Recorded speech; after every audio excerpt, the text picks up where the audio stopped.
In this video, I want to go over addition and subtraction of numbers in scientific notation, and I want to go over 3 different examples. Our first example here is 6.7 times 10 to the negative second minus 7.8 times 10 to the negative fourth power.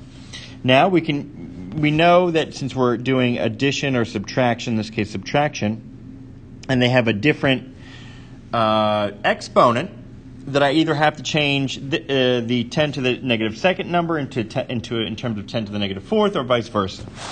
I am going to change this 10 to the negative fourth. I'm going to make it a negative second, and I'm going to be doing that by moving this decimal.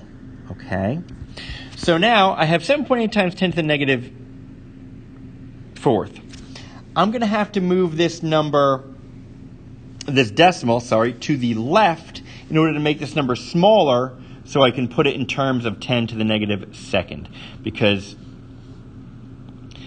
10 to the negative second is a greater power. So if I write this, it's going to be 7.8. I need to move it to the left 2 decimals, 1, 2. So that's a new one. Okay. Times 10 to the negative, well, now it's going to be times 10 to the negative second.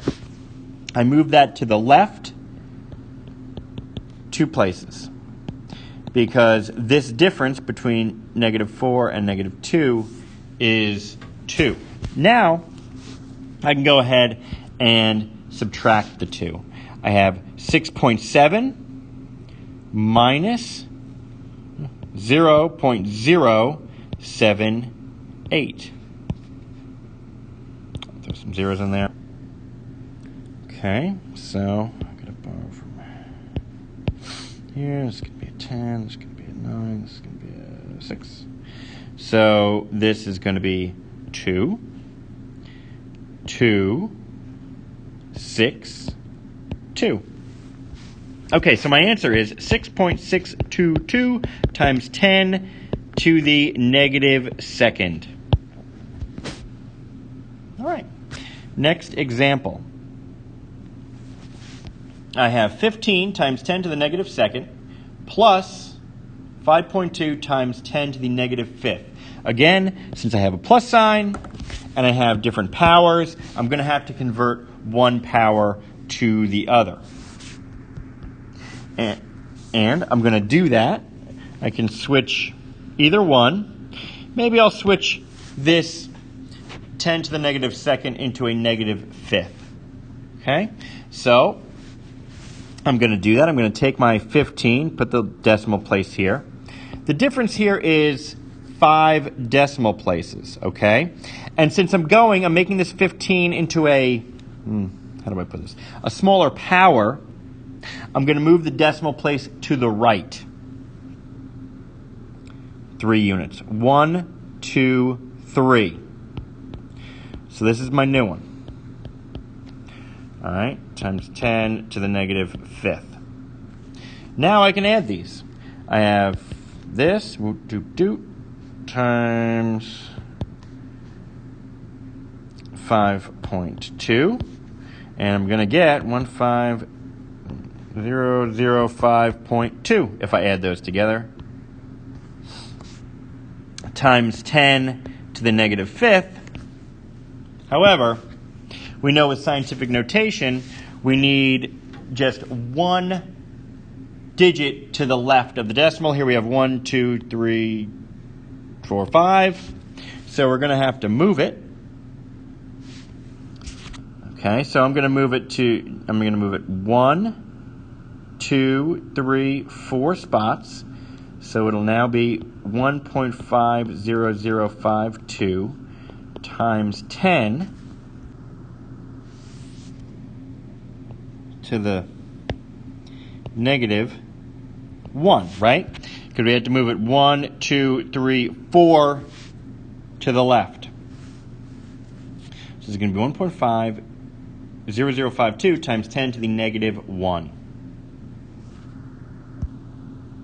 On to the next example. Example 3, we have 2.4 times 10 to the second power minus 7.79 times 10 to the negative third power. So we're subtracting a very small number here. And I think that what I'd like to do is put this in terms of the, I guess we could both put both numbers in terms of the base, but I'm going to put them all in terms of 10 to the second power, just to keep it consistent. Okay. So I have 7.79 times 10 to the negative third. I'm going to need to move it to the left three spots, right? 5 spots. Okay, so I have 1, 2, 3, 4, 5. And that's our new decimal point. Okay, and now this is a 10 to the second. Okay. Now all we have to do is subtract them, which is going to be a little boring. Minus. Oops.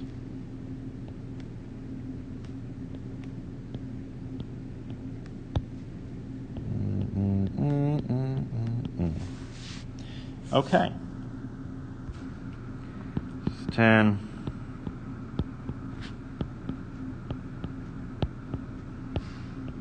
Okay.